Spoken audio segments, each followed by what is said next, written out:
14वां अध्याय। बोलिए वृंदावन विहारी लाल की जय। नारद जी बोले, हे राजन, तब उसको इस प्रकार धर्मपूर्वक राज्य करता देखकर देवता क्षुब्ध हो गए। उन्होंने देवादिदेव भगवान शंकर का मन में स्मरण करना प्रारंभ कर दिया।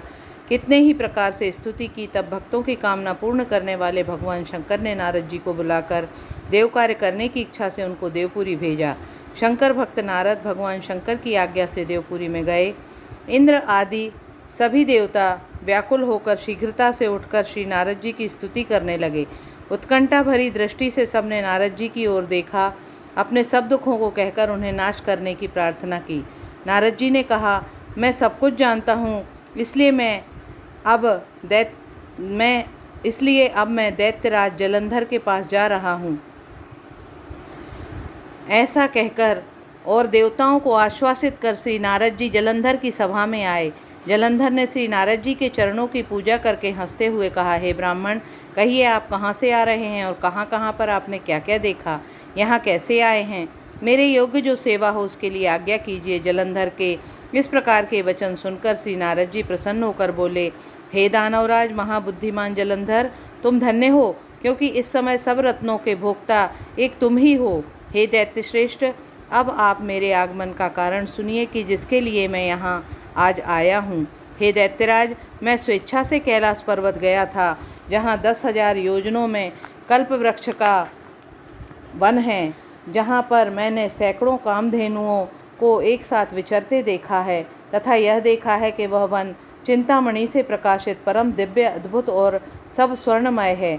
मैंने वहाँ पार्वती के साथ स्थित शंकर को भी देखा, जो सर्वांग सुंदर, गौर वर्ण, त्रिनेत्र और मस्तक पर चंद्रमा धारण किए हुए हैं।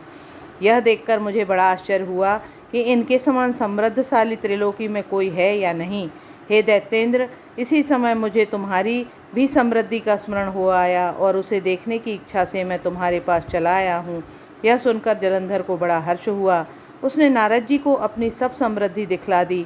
उसे देखकर देवताओं का कार्य करने के इच्छुक से प्रेरित श्री नारद जी ने जलंधर की बड़ी प्रशंसा की और कहा, निश्चय ही तुम त्रिलोकपति होने के योग्य हो।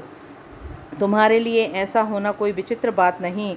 मैं देखता हूँ और तो तुम्हारे पास सब कुछ है और कुछ भी कमी नहीं है। ऐरावत तुम्हारे पास है, उच्च श्रवा घोड़ा तुम्हारे पास है, कल्प वृक्ष और कुबेर की निधि तुम्हारे घर है, मणियों और रत्नों के ढेर भी तुम्हारे यहाँ लगे हुए हैं।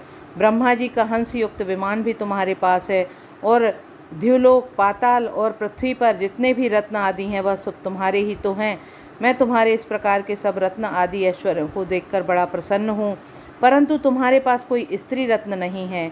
उसके बिना तुम्हारा यह सब फीका है। तुम कोई स्त्री रत्न ग्रहण करो। नारद जी के इस प्रकार के वचन सुनकर दैत्यराज काम से व्याकुल हो गए। उसने नारद जी को प्रणाम करके पूछा कि ऐसी स्त्री कहाँ मिलेगी जो सब रत्नों में श्रेष्ठ हो। यदि ऐसा रत्न कहीं मिले तो मैं आपकी आज्ञा से उसे अवश्य लाऊंगा। नारद जी ने कहा, ऐसा रत्न तो कैलाश पर्वत पर योगी शंकर के पास ही है। उनकी सर्वांग सुंदर पत्नी देवी पार्वती बहुत ही मनोहर हैं। उनके समान सुंदरी मैंने आज तक नहीं देखी। शंकर से बढ़कर समृद्धिवान दूसरा कोई नहीं है। उनके इस रत्न की महिमा तीनों लोकों में कहीं पर भी नहीं की जा सकती।